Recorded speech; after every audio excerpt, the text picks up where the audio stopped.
This episode of Satellite Sisters is brought to you by Lost and Found in Paris by me, Lian Dolan. That's right, my new book is out April 5th. It's an art history treasure hunt with romance, wit, intrigue, and Paris. C'est magique. Lost and Found in Paris comes out in April, but you can pre-order now at your favorite local indie or at any online book retailer. That's right, order now, spend April in Paris. Merci.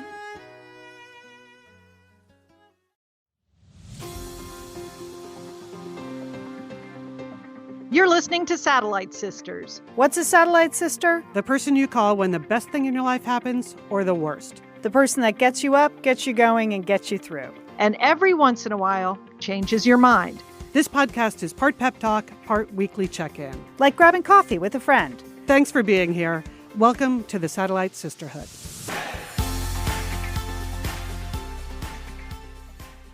You're listening to Satellite Sisters. Great to be with you today. I'm Lian Dolan here in beautiful Pasadena, California. I mean, spring has sprung here and it's gorgeous. I'm a writer, I'm a producer, I'm a wisteria enthusiast, and this is my season. And I want to ask you, sisters, it's St. Patrick's Day this week. Dolans, huge celebrators.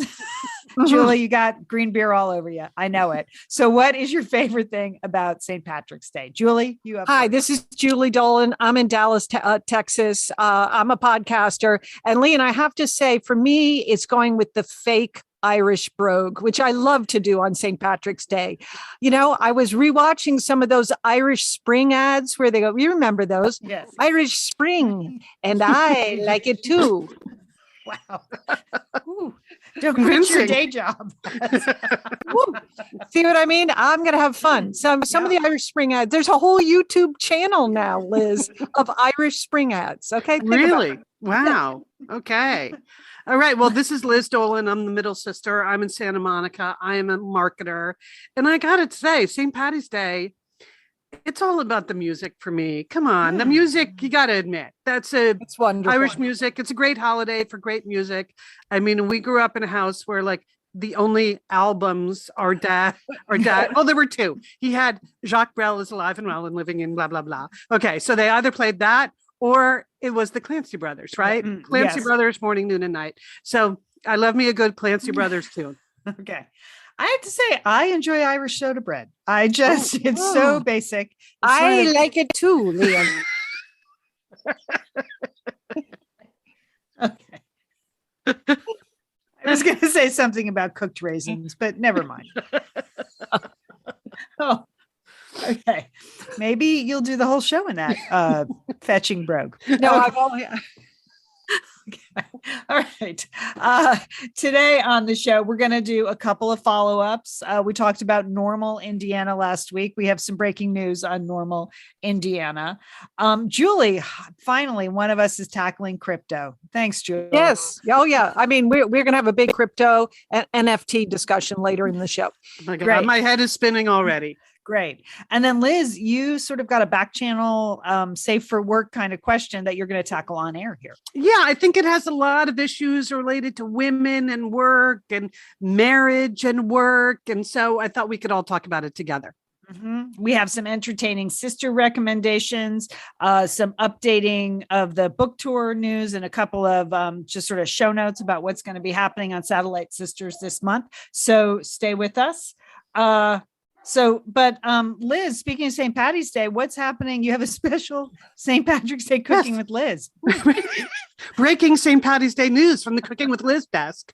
Well, when I realized, I normally try to do the show on Thursday nights, 5 p.m. Pacific time, but when I realized that this Thursday was St. Patrick's Day, I thought need to give it a St. Patty's Day theme. Absolutely. And I thought about making soda bread and then thought, I'm never going to make soda bread again. Why should I learn how to make soda bread? Yeah, I never learned. No, just go buy it. Yeah, that's one of those things that you got to buy. Then you get into like your lamb stew. I'm not into that. Then I thought, well, I could make a bunch of potato jokes and just make potatoes. And no, I'm not going to do that.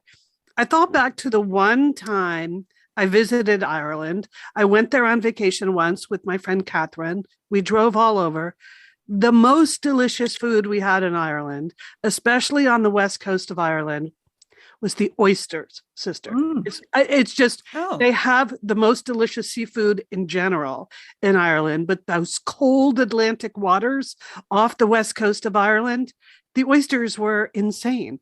One day we went to that tourist trap called the Cliffs of Moher, the really dramatic cliffs. Yeah. And so then you're in. I think That sounds fun. The way you described it. Tourist trap.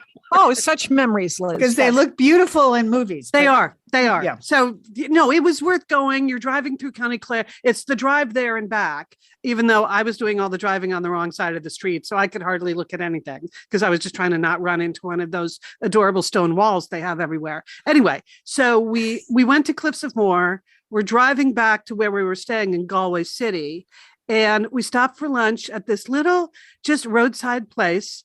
I wish I knew the name of it, but I believe, because I looked it up this morning on YouTube, I believe the name of the town was Dolan. Believe it or not. There is. Yes, there is a Dolan. So we stopped in Dolan and we had like the most delicious lunch I've ever had. And it really was just oysters and salmon. And I think about whiskey. Did you have whiskey with it? Not if you're driving on the wrong side of the street. I don't recommend that. I don't recommend it. Anyway, so then I was Googling around and I found this Irish TV show called Find It, Cook It. And it's these two guys that are like foraging for food around Ireland. And episode 1 is the oysters of that part of the country. So I'm going to put the link to the show in the show notes, because they made the point, sisters, that the native oysters there in Ireland, they've been in these waters for 4,000 years, right? So it's not, that's a big deal. And they said the definition of an Irish barbecue, I thought this was funny, was basically beer and oysters in the rain. Oh, that's my landline ringing. I did not even know that was still hooked up. Okay. So it's Ireland calling. Okay. We're just carry on. Hello.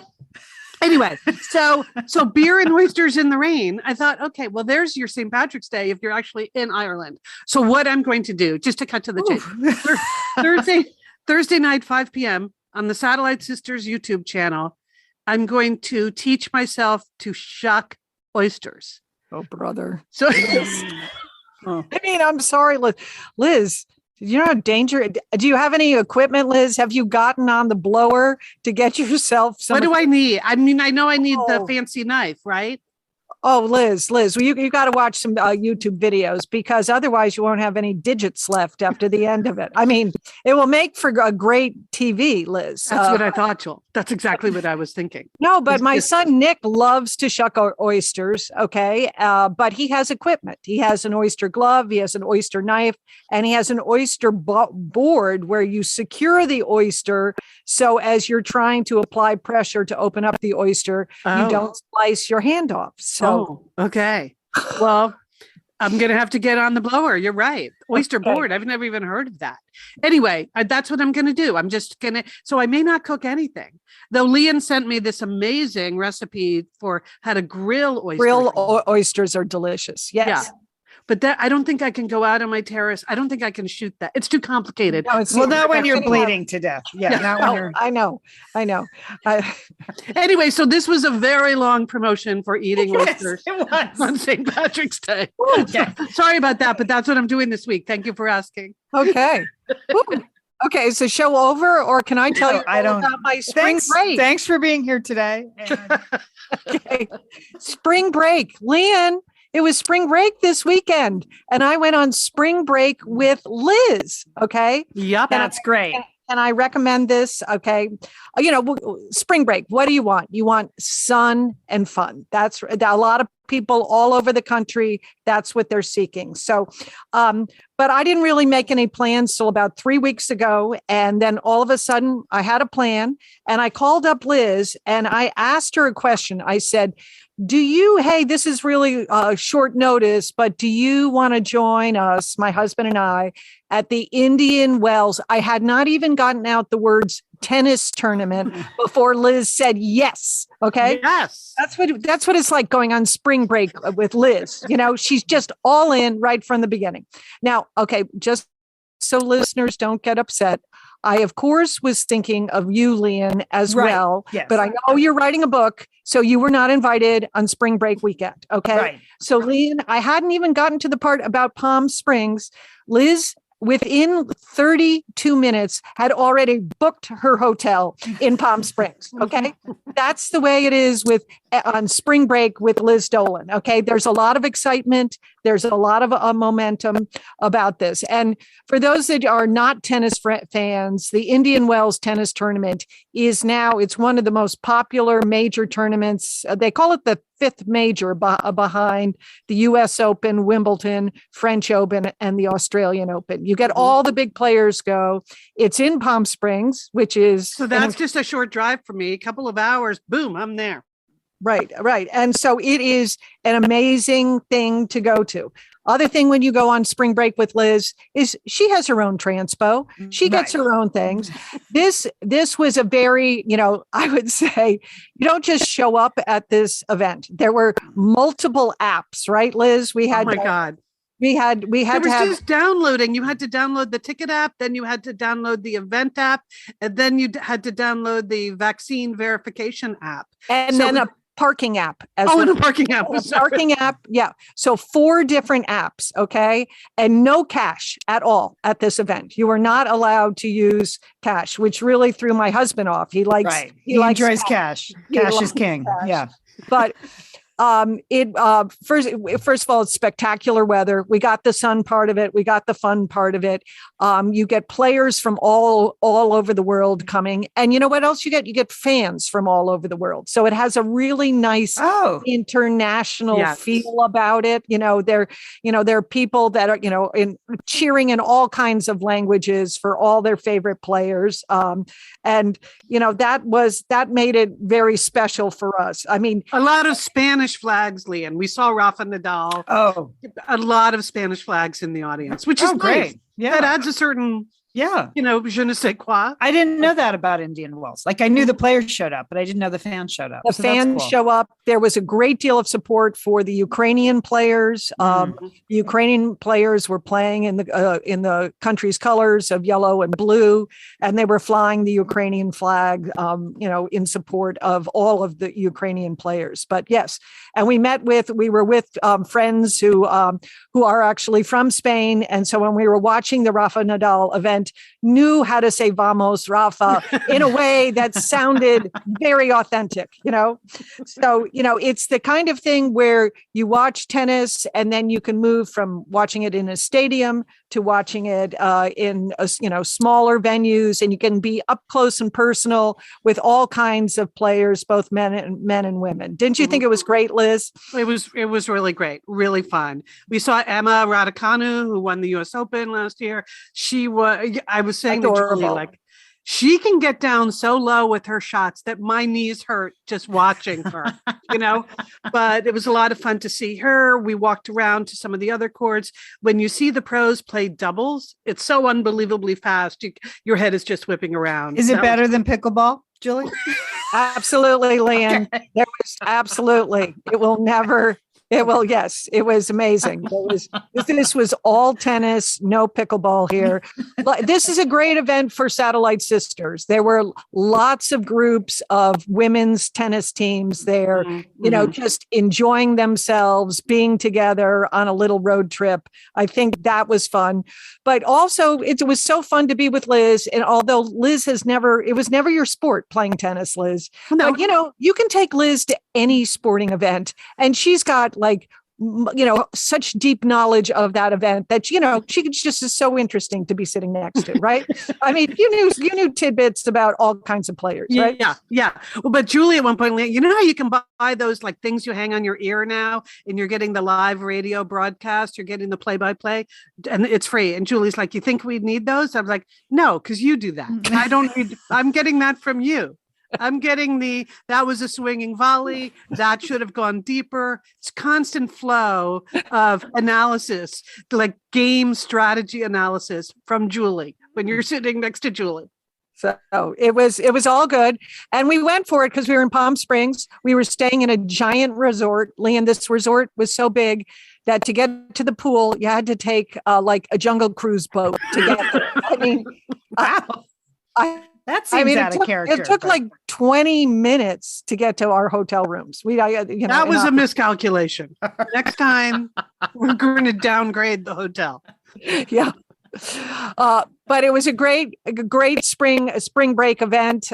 Great to be with Liz. Great to be out in the sun and the fun and watching great tennis. And we missed you, Lian. Yes. Oh, it's okay. I was working. I was writing all weekend. So yes, thank you for not tempting us because it would have made me sad. But it wouldn't have been any fun. Did you get any merch? Oh, of course, Lian. Yes, you have to. I mean, they have they have everything on the grounds there. They have like a giant stores. They had I don't know how many different restaurants from hamburgers to Nobu. They even had the Bryan brothers, who are the world's best American, world's best doubles players ever. Okay, well, they have a rock band now, and they had the Bryan brothers playing in their rock band. It was Happy Hour, Lian. It was adorable. Brothers. It was all happening there. It was really, really fun. So in the merch tent though, Lian, they did have some pickleball material. I'm sure they did. They don't want to alienate the pickleballers. One big happy family. It wasn't happening there. It was all good. Well, that sounds fun. I'm glad you guys had that fun trip. Very spontaneous, very last minute. So I enjoyed that part of it too. Right. All right. I wanted to do a quick follow-up on Normal, Indiana. So do you remember last week I was doing like unexpected foodie towns, right? Surprising foodie towns. And one was Bloomington, Normal, Indiana. And I just made the comment, who names a city Normal? Like I've never understood. It's technically two cities. Okay. So I have two pieces of follow-up. One comes from Professor Jenny. Okay. She said there's a women's history in Bloomington, Normal. It's called Normal because that's where the normal school was. Normal schools were the original teacher training academies. They were based on the French les écoles normales, meaning that they were trying to norm or standardize teacher training. So that's really interesting. Yeah. So these schools gave freedom to thousands of women and opened up a teaching profession to them. And also, as Jenny said, because she's a professor in parentheticals, it must be said they brought bondage as they were recruited to teach because they were willing to do it for low wages because they had no other choice. Okay, thank you, Jenny. We needed that perspective, but that is where it is. And she signs off Satellite Sisters by night, professor, history of education professor by day. So thank you, Jenny. Very interesting. And then I got a text from my friend Danielle. You guys know Danielle. She's been my friend here in Pasadena for 25 years. She listens to the show. She texted me. She goes, I grew up in Normal, Indiana. Okay. I was like, that is where you were from? Like, I knew you were from Indiana, but the whole state to me is just the set of Breaking Away. I don't know really that much about Indiana. And she said, yeah, I went to Normal High School, was her high school. And she said, that's hilarious. And she said on the cover of her high school yearbook, there's like in quotations, there's a joke quote and it says, you're from where? That's cute. They all have t-shirts that say Normal on them. How nice. That would be good. Who knew? Who knew? 25 years, did not know she was from there. So there you go. Thank you, Jenny. And thank you, Danielle, for adding to our knowledge base here at Satellite Sisters. It's nice when people just write in and respond, right? We love it. What's our email address? Our email is hello@satellitesisters.com. And that all comes to me and we sort it from there. Yeah. Liz distributes hello@satellitesisters.com. You can also stay connected to us by subscribing to Pep Talk. So head on over to satellitesisters.com and a subscription window pops up. Just put your name in there.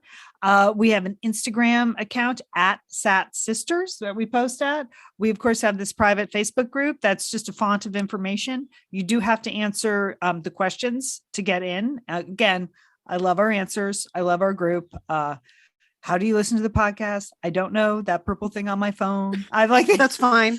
Yeah. Fine. No judgment. Just curious. Okay. And then we have the YouTube channel now, the Satellite Sisters YouTube channel. Which is going to be so exciting this Thursday night when Liz slices her hand open. Could be. I might have to have some medical help standing by. I would. Maybe Bernard used to work in a hospital. My neighbor. Get Bernard. Maybe I could have. I mean, he's a respiratory therapist, but he could probably bandage me up. Well, it'd be good when you start to panic when you see the blood pouring out of your head. It's going to be useful because I love oysters and I want to learn how to shuck them. I believe in you, Liz. I believe in you. Okay.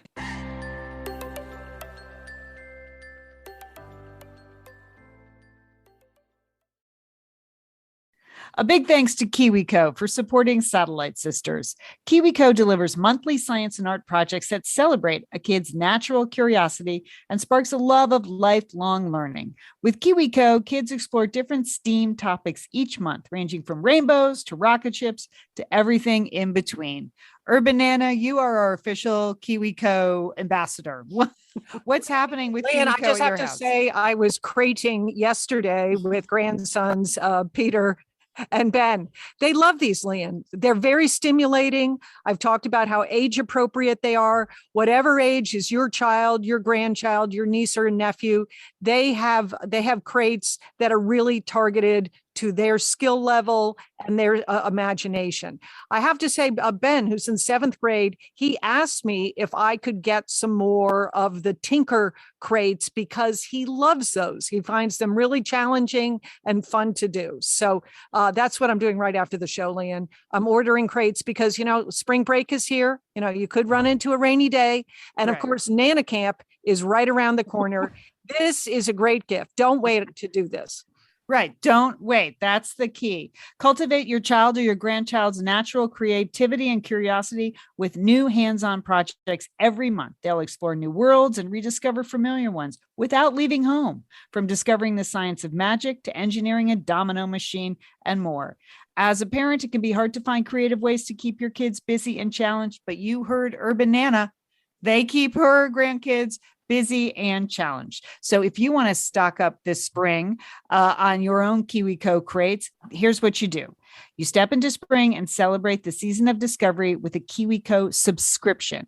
Get 30% off your first month plus free shipping on any crate line with code SISTERS at kiwico.com. That's a great deal. Get 30% off your first month plus free shipping on any crate line with the code SISTERS at kiwico.com.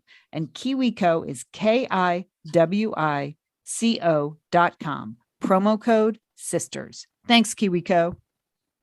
We're so glad to be part of the Jenny Kane family, aren't we? Because better than our own family, really. Oh, it is. Cooler, comfier, more stylish, high quality, ultra stylish staples for the year ahead. Jenny Kane, thank you for welcoming us into your family. I mean, it just takes the guesswork out of dressing. I have to say, you leave the house, you're like, I'm just going to put on that Jenny Kane sweater. It's going to look great. And I'll look California cool. Yeah. Liz, I mean, you look great right now. What's happening? Sure. What are you wearing? The cashmere fisherman sweater, Lian. I got it in the ivory originally. It is like my go-to Zoom top now. Just simple, nice, comfy. You can put it over your pajamas if you need to, whatever. Totally workable in most little box situations. But then you go out and you do feel California cool. So my big life decision is the next one. Should I get the steel blue? That's what I'm thinking. That looks like a beautiful color. Oh, I like the sound of that. Mm-hmm. Well, blue's my color. So I'm going to say yes, get the steel blue. Or I could let you get it and I could make sure not to get it. But anyway, all I can say is all the colors are great. And it's the comfiest thing I've worn all winter. Jenny Kane makes curated, stylish staples that work with everything in your closet. Adding Jenny Kane to your wardrobe will instantly make you the best dressed version of yourself. And if you can't get enough of Jenny Kane, join Jenny Kane Rewards. Enjoy exclusive perks and benefits like birthday surprises and early access to new launches, plus up to 10% back on all your purchases. Join today and you'll get 100 points. Find your forever pieces at jennykane.com and get 15% off your first order when you use the code SATSisters at checkout. And Jenny Kane is JENNIKAYNE.com. jennykane.com, promo code SATSisters. Thanks, Jenny Kane. We're back. This is Lian. Julie and Liz are here.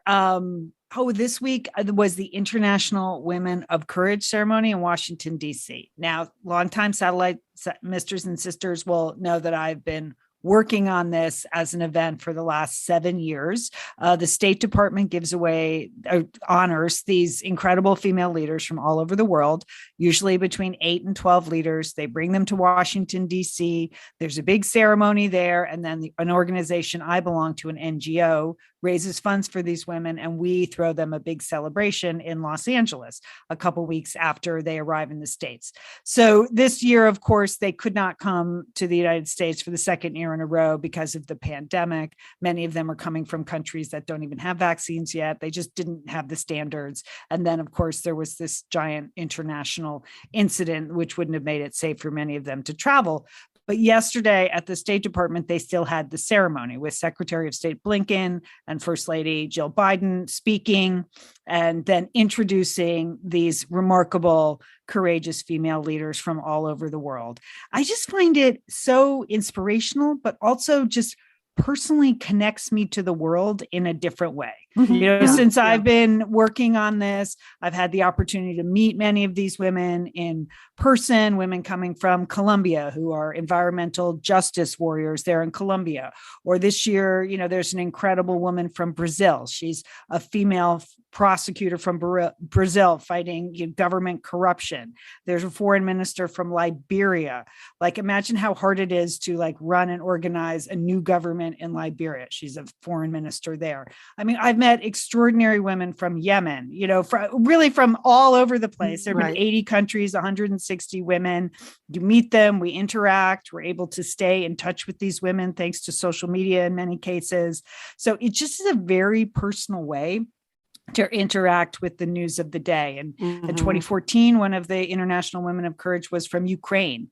And she has been all over Facebook. When they went through the war insurgency in 2014, she would sing the Ukrainian national anthem every day, as live on Facebook. She was a singer. And for that, she could have been killed. And, she risked her life just to do that. So she was named an International Women of Courage, and she's continued to do that this year. So it's just a very personal way to connect with the world. And these women are fighting for human rights, peace and security, the rule of law. So many of them are doing anti-corruption, gender equity and equality, and fighting gender-based violence and human trafficking. I mean, this is hard work that they're doing every day. And they put so much at risk. I think when you look at the stories and the environments in which they're operating, they really are putting their lives and their families' lives at risk doing this work. Right. And many of it, almost every year, there's one woman who is in jail, is given the honor, but she is jailed. This year, the woman from Vietnam is in jail. So it's just extraordinary tales. So there will be a link in the show notes to the story of the 12 women this year. Sadly, they won't be coming to the States, but our event will feature 4 International Women of Courage alumni who happen to be in the States. We're bringing them to Los Angeles. One's a filmmaker from Afghanistan. One's a human rights activist from Yemen. One is a journalist from Kosovo who's working in New York. So we're bringing in a bunch of alumni. We'll be able to talk to them and try to, lift up the spirits and lift up the voices of the women from 2022, even though we can't meet them. But it's an extraordinary list of women. You can watch the whole ceremony online from the State Department. Both Secretary Blinken and First Lady Jill Biden had wonderful things to say. So great. In the middle of a war, it's hard to pull that off. So the women we're working with at the State Department did an extraordinary job to carry on, because this was supposed to be 2 weeks ago and it was canceled because of events. So anyway, just a personal way to connect with the news of the day. Oh, thank you, Lian. Well, given the ongoing war in Ukraine, I wanted to recommend an outstanding article that's in the New Yorker, and it's called "The Weakness of the Despot." And it's it's an interview. David Remnick, who has written the fantastic book, Lenin's Tomb, The Last Days of the Soviet Empire. He interviews a professor at Princeton University, history professor, Stephen Kotkin, who has written multiple books about Russia and Stalin in particular, and is really a leading expert. And this just has such great insights about Russia, about Putin, and how to understand this invasion, which is, according to Stephen Kotkin, is sort of a straight line from Peter the Great to Stalin to Putin. And he has a quote in there where he says, Stephen Kotkin says, the shock is not so much that that things have changed. It's yet that this same pattern is going on over and over again in Russia. So I would say read every word of this because I think it will provide great insight about what's happening today and great insight about what may happen in the future. And thanks to Liz, there'll be a link. It's in the New Yorker magazine. It's called The Weakness of the Despot. But it's an interview conducted by David Remnick of Stephen Kotkin, but really well done, really interesting to read. And I like the interview style. It's, a little less dense and makes it more readable, I think. Yeah. Great. Thank you, Julie. Yeah. Good recommendation. Yeah. But now you're going to give us the scoop on crypto, right? Well, here's the thing, that during all this global turmoil, the invasion in Iraq, China threatening sanctions, Iran sent rockets into our U.S. consulate in Kurdistan, volatile markets, inflation, gas prices. Sisters, who do we turn to? Okay. I'm going to answer that for you. The answer is Gwyneth, Reese, and Mila. Okay. You know who I'm talking about. We're talking about celebrities. Here's what I'm talking about. There was a Wall Street Journal article about how a number of celebrity females are now promoting crypto, as the solution to the future. Crypto and NFTs, the non-fungible tokens that people are investing and speculating on. And so stick with me. Okay. Here's what you learned this week, right? So good. Okay. Well, crypto, no, I've heard I take financial advice from people like Gwyneth Paltrow, who is a colonic enthusiast and who is, has a $2,400 spirit animal ring on her website and, is into steaming all parts of her body that, I usually just don't take financial advice from that kind of thing. But what Gwyneth and Mila and Kunis and Reese Witherspoon are saying is that this is a whole new world, crypto, NFTs, and it's kind of a guy's world. Like they created this, unregulated Wild West way to trade. And, that is not, it's outside government sanctions or regulations.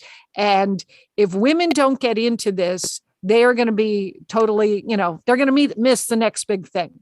That this is a way that people are accumulating vast sums of wealth. Okay. And that if women don't learn how to do this, they're going to be left out of the game. And it's going to be another guy's thing.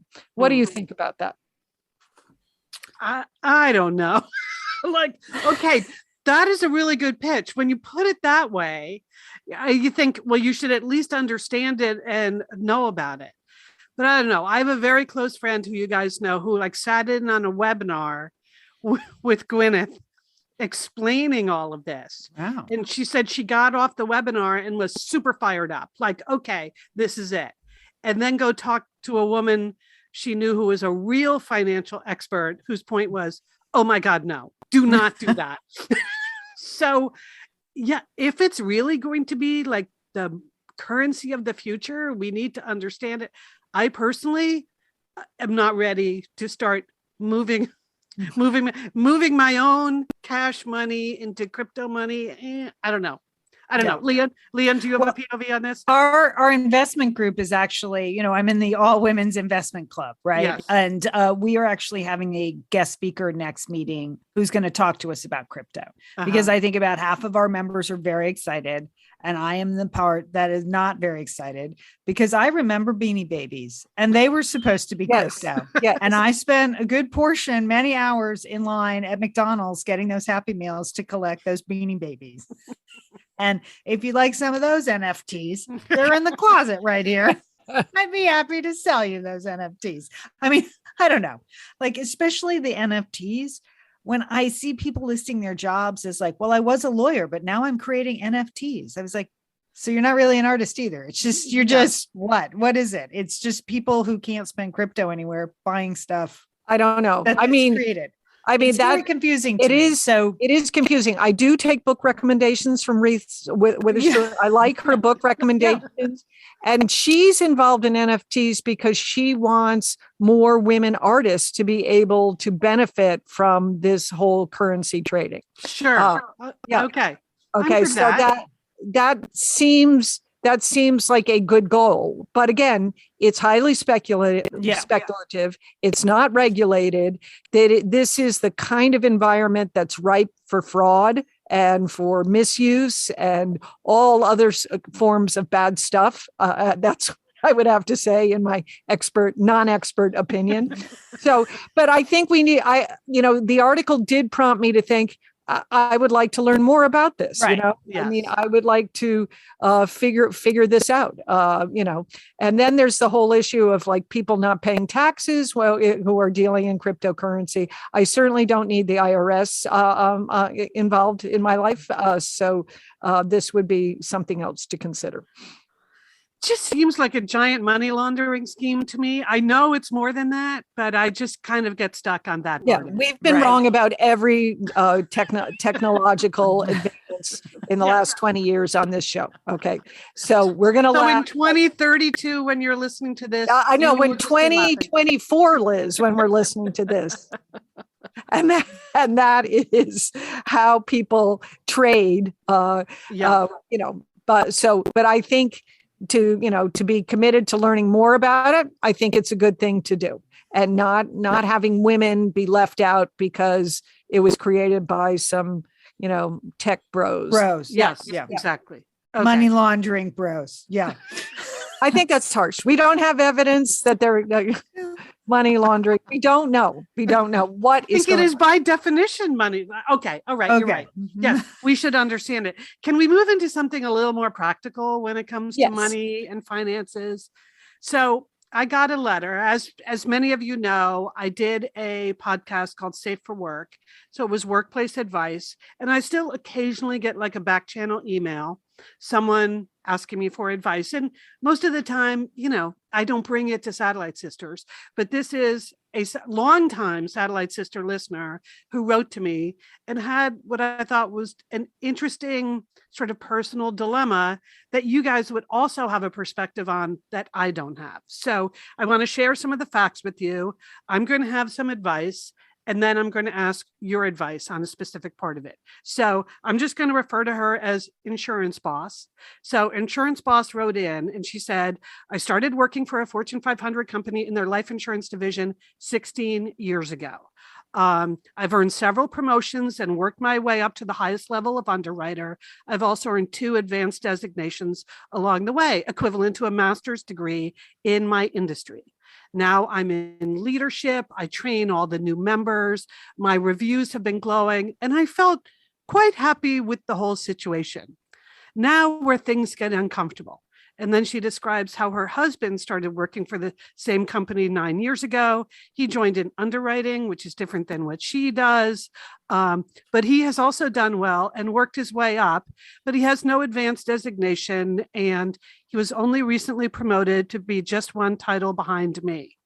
So she wanted me to know, as of his last promotion, he now makes more money than I do. To summarize, I have a longer tenure, a higher title, more education, and more responsibility, but he's bringing home the bacon. So again, her beef is not with her husband. I'm going to get to that. This is more, she's like, I like my job, but I don't know if I like it well enough to be paid less than I'm worth. Good point, Insurance Boss. I would definitely reconfirm that. As we are getting closer to retirement, every increase bumps up our pension as well as our 401k. So it doesn't seem like a lot now, will definitely add up over the next 15 years. So what should I do in this situation? And the 4 choices she gives is, do I ask my boss for a raise? Do I presume my husband's division pays more and request a transfer? Do I look for a position elsewhere for more money in another company? Or do I keep my mouth shut and just be thankful for work that I like? So 4 is totally out, Insurance Boss. Don't even think about keeping your mouth shut. I would say my answers to these questions are yes, no, yes, no. But here's the deal. 1, 2, and 3 really all involve getting more information. So when you say, do I presume his division pays more? You don't have to presume. You can find out. There's so much of this information is findable now, or there are websites like Open Door. There are companies that publish some of their information. So I think it's time to do some research, and it's time to ask your boss for a raise. But here's the key thing. It's not based on what your husband makes. It's based on industry standards and the research that you have done, because it could be that, like, if you can go in and prove that doing the same job somewhere else, you'd be paid 20% more, then your company would have to take that seriously. But also, we all know that staying at the same company for a long time sometimes does result in just getting paid less than the market. So sadly, the best way to get a big raise is always to change companies. So I remember interviewing someone on Safer Work who said, you should always know what you're worth. And she recommended always kind of lightly be looking for work, because then you're sort of out in the market and understanding. So I would say research your field, imagine what your pitch would be to your boss, and then make that pitch in a way that has nothing to do with your husband, nothing to do with your personal situation. And I put a link in the show notes about how to ask for a raise, and it's very helpful. And there's a script there. So those are the basics. Now I want to get to the sticky part of the situation, sisters. She said, also, if I ask for a raise based on what I know he makes, will that stunt him from advancement and future raises? He is a very hard worker. It's not that I think he doesn't deserve what he has. It's just that I work hard too, and I feel like I deserve to be on the same scale. So here's my question for you two. I think I've already said you don't ask for a raise based on what he makes. Don't even think about that, insurance boss. But inside a marriage, what is this like? Like, what is this? What does this feel like? Do you have advice for her? Oh, I don't have any advice. I just have empathy. I must be terrible. Yeah. I mean, it just really must be demoralizing. It must be demoralizing. There's no other way to say it. That it's one thing if he worked somewhere else, or you can make all these justifications, but the same company, the same industry. Oh, it just must be demoralizing. So I'm sure she's figured out how to deal with it, but every once in a while it must make her crazy. Yeah. So I don't do an advice show, Liz, like you do. So that's all I'm going to say. I'm very empathetic to this. I would say it's good news that she knows that. I mean, she might not have asked the raise unless she was put in this sticky situation with her husband. Like if someone else, a coworker, might not have disclosed that, they're making more than she is. So, if you flip it around that way, the fact that her husband works there and is making more money, at least now she can go and get the advice that you've given her. So, that's, it's not all bad. That's what I would say. And it may prompt her to do something, because she is living with someone who, she's facing that situation every day. And she's, you would never want to get in a position where you were resenting your husband because of a work thing. Right. Family first, work right. second. Yes. Yep. Right. That's my take. Yeah. And she has to rehearse that script over and over again, so she doesn't say the word husband. That's just don't say the word husband. Don't say the word husband. Don't say the word husband. Yes. Yeah, because you know what, insurance boss? I'm guessing that it's not just your husband that's getting paid more than you. Chances are it could be that everyone in that division gets paid more than you, which would be a good thing to know. Or it could be that all the men in the company get paid more than all the women in the company. Also a good thing to know. So it's really not about your husband, though. Yes, it's good that you know that your husband's situation, so that you can sort of look across the whole company and think, what really is going on here? And another thing I'll throw in, I remember a friend of mine who was a big boss at a company one time telling me the story that she's like, I looked around at all of my senior employees and I realized the men were all getting paid more than the women. And she said, I couldn't believe that that's what I had done. And then I realized it's because the men are constantly coming in and asking for raises and the women are not. So I would say this, insurance boss, don't be afraid to ask for a raise. We are way less likely to do that. We think it's going to make us unpopular, or we just are willing to do your option number 4, which is just shut up and be grateful. That's not a good strategy. Guys never do that. So yeah, I would say rehearsing, which is what this article I put in the show notes tells you to do too. And also go talk to some other people at other companies. If you've been at one company for a long time, it might be really fun to go somewhere else. You might find that you could get a huge raise out of doing something like that. But good luck. I mean, let us know. Yeah. Let us know. Very, very interesting situation. Maybe she could get that raise in crypto. What do you think? Yeah. I don't know what I think. Good advice, Lian. Good advice. I'm going to check with Gwyneth. I'll get back to you. Okay.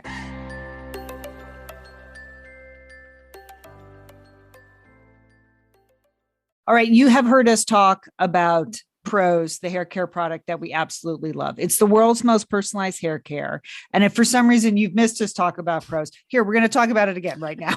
Because we love it, Lian. Because we love it. I love my Prose. I have the shampoo and the conditioner. I love the way mine smells. And that's one of the things you get to customize, which is really nice. And I use a lot more conditioner than I do shampoo because I condition my hair every day and I only shampoo my hair like every 3rd day. But I'm keeping up with my Prose supply. I just love it. Yeah. You know what I like? It's the little things, Liz. I mean, it's completely personalized. So I love the formula. I have the hair mask that I use and then the shampoo and then the conditioner. But it's a simple thing like the pump top. Yeah. You don't waste any, it's customized. It's special shampoo. I'm 2 pump shampoo, 3 pump condition. I know that. Like that's great. That's what I'm doing. So Prose, keep it up. You're doing a great job. I enjoy taking their quiz. So you'll learn something about yourself. Try it. It's also a carbon neutral certified B Corp. We love that. Prose is an industry leader in clean and responsible beauty. All their ingredients are sustainably sourced, ethically gathered, and cruelty-free. They're also the first custom beauty brand to go carbon neutral. If you're not 100% positive about Prose, then they'll take the products back, no questions asked. So here's what you do. Prose is the healthy hair care regime with your name all over it. Take your free in-depth hair consultation and get 15% off your first order today. Go to prose.com/sisters. That's prose.com/sisters for your free in-depth hair consultation and 15% off. Prose.com/sisters. Thanks, Prose. Julie, I have exciting news. Yes, I know. Lian. You and I often have off-air conversations about a couple of things. Rothy's is one of them. Yes. And People Magazine is another. And tonight in this ad right now, they're coming together because People Magazine named the Rothy's Point the best flat for the first ever Style Awards in 2021. So that point that you love, Julie, is a People Magazine Style Awards winner. It's thrilling, Lian. That is truly good news. Yes. It is. Now, we like to confer on the new styles that are released. Did you see the metallics this week that came out? It blew me away, Lian. I love it. I love the idea of it.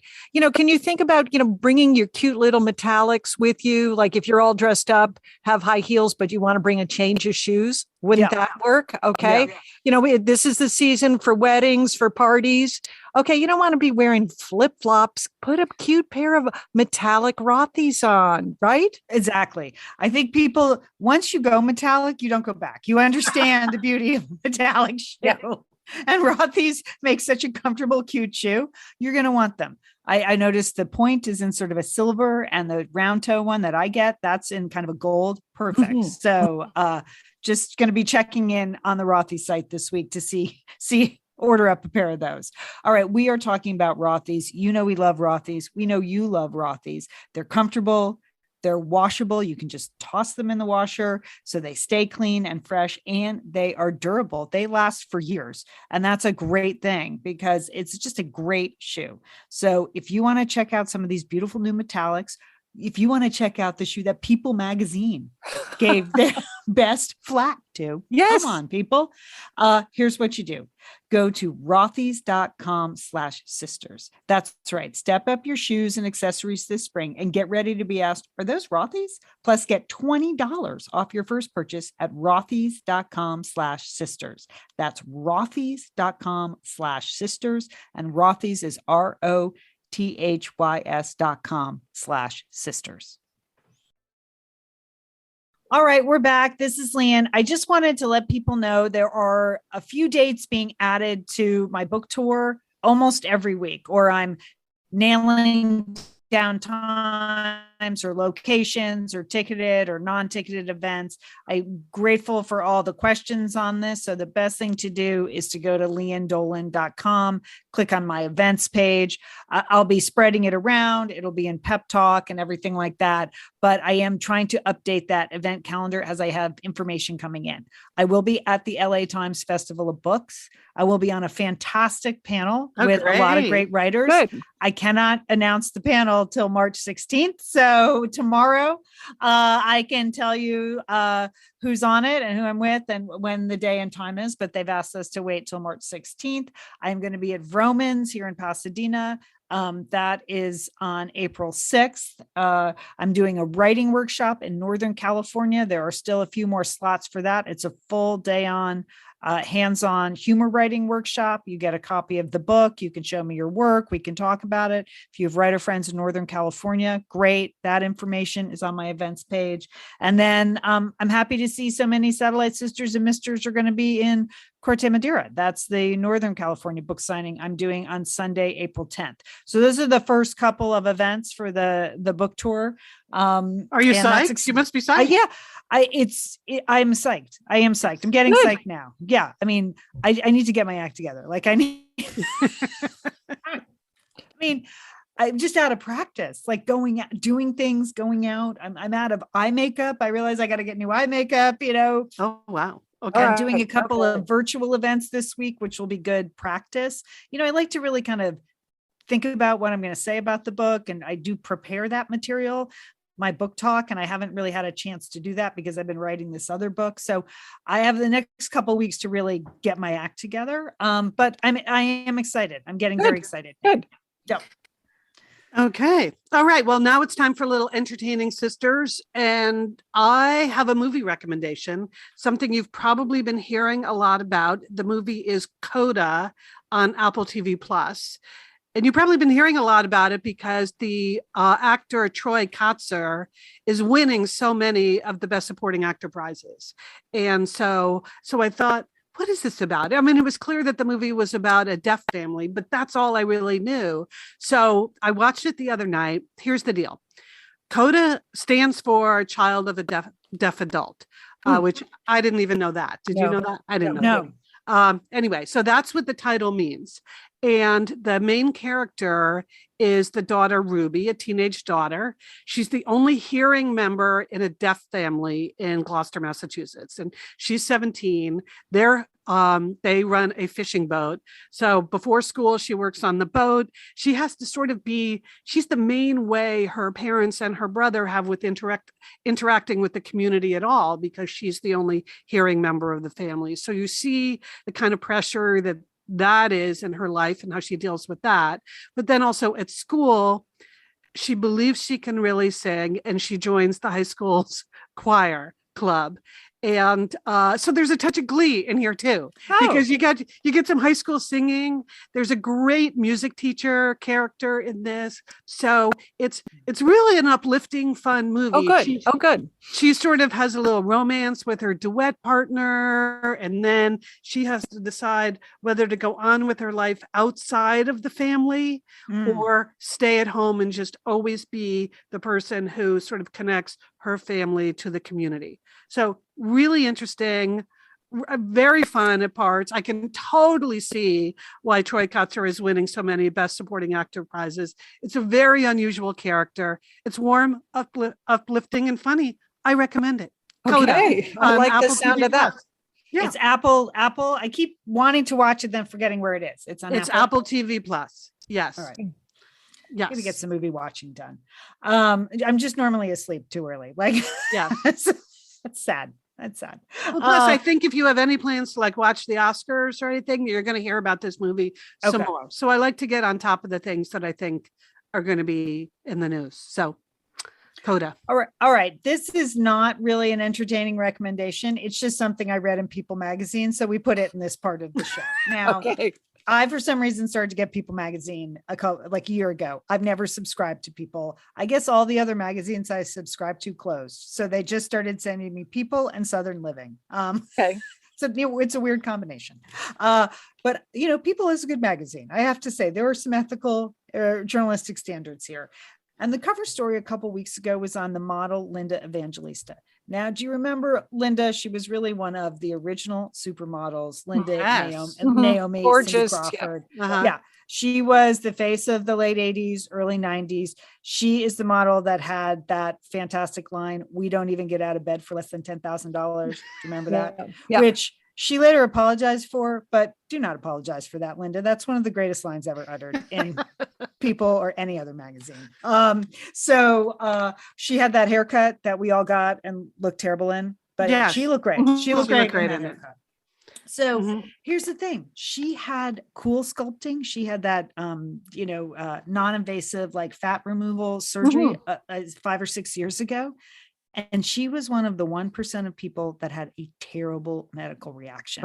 And I found the article really moving because it's about your own image, self-image, what other people see about you. She had a reaction. It has a name. It's called PHA for short, but it's called Paradoxical Adipose Hyperplasia. So what happened was the places where they removed the fat, like the remaining fat got all hard and that sounds like terrible. unremovable. So, and you cannot get rid of it.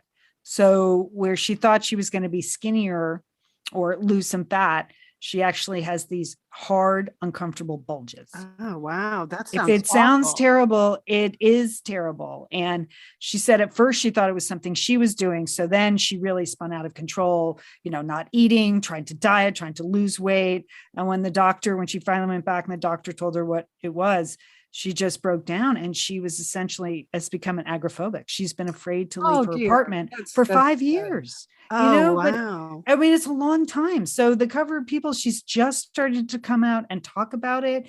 There's some, you can see on the cover, she's got her face on her chin because she has one of these bulges on her chin and on her legs. It really struck me about women's self-image and aging and what we do and what that means. And, by all standards, Linda Evangelista would be an absolutely gorgeous woman my age, without whatever she did. But she decided to do what many other people do, is have what looked like a simple surgery to take care of some spots she couldn't get rid of. And it's just the worst possible thing happened to her. So I think it's actually, I don't use the word brave very often because it's kind of overused. I mean, but I admire that she's come out and talked about it because clearly she's dealing with a lot of emotional fallout from this really bad reaction to this fairly common medical procedure. I thought it was helpful, but it just really makes you think about, well, what would you do for aging? What's worth it? What's not worth it? And you don't ever want to think something's going to go wrong. Right. You think these things I definitely think, especially something like that, which is non-invasive, you would like, what could possibly go wrong? Wow, that's scary. Things go wrong. That's reason enough for me not to do it because I'm a scaredy cat. Yeah, something might go wrong. Yeah, I'm a scaredy cat too. So that's it, right? Like, but I'm going to be the one person that can never close their eyes again if I get Botox. But Okay, but in her case, so you're going to go for crypto, but not cool sculpting. That's where we are on the yes. We have standards here at Satellite Sisters. Yeah, she says at the end though she's not going to hide anymore. Which is good. Good I mean, that feels like she's coming out the other side. So Linda Evangelista, right on. Yeah, I mean, good to see you again on the cover of People. Yeah, there you go. I pick it. I think we can link to this in the show. I don't know how people. I think we can. Or you can Google it, people. I'm sure it's all over. Good point, Liz. Okay, we have a couple of exciting things coming up to the next 2 weeks. We have new to you shows, which means these are some of our favorites from the past that we want to share with you again for specific reasons. So coming up next week, we are going to play the episode, Lian, where you talk about being diagnosed for colon cancer, because as we've said, March is Colon Cancer Awareness Month, right? Yeah. And the episode's not a downer. I recently re-listened to it, Yeah. So it's about being proactive with your health. And that's always a good message. Yeah. And what I think the key message in this episode is you tell the story at the beginning that one of your friends just kept bugging you until you got your test, got your routine colonoscopy. So I think that's the message here too. Like part of the reason we're republishing this episode is so that you can share it with friends of yours who maybe are not taking care of their routine screenings. Go ahead. Right. Just send it to them. We give you permission to bug them by sending them this episode. So that's next week. And then the following week, we're having one of our favorite episodes ever.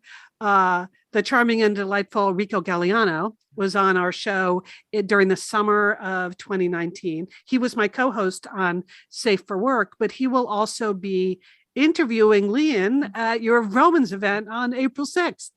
So that'll be fun. So if you want to get to know Rico a little bit, this is a good episode because we had him on so that Julie / Urban Nana could give him some unsolicited advice because he was about to have his first child. So we talked to him in July of 2019, and in September of 2019, they had a baby boy.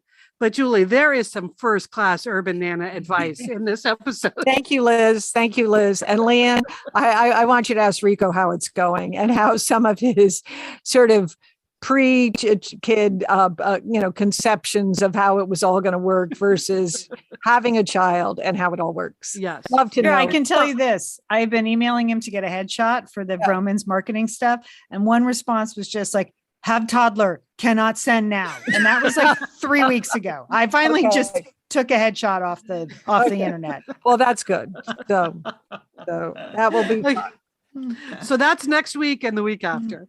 And then on April 5th, we have a very special show. That's the publication day of Lost and Found in Paris. So we're putting together a We Love Paris show. We're so happy to welcome really one of my heroes, Patricia Wells. She is an American who has lived abroad in Paris and Provence for 40 years. She's considered the foremost American authority on French food. She is a recipe developer, cookbook author, writer, journalist, friend of everybody, everybody you love in cooking, from Ina to Julia to Marcella. So she's an absolute delight, and I'm thrilled that she's going to be on the show. I consider it a huge coup for me personally. So, and then we'll be sharing some Paris memories, and we'll be asking for your Paris memories. So keep checking the Facebook group. That will be a big Paris blowout on April 5th.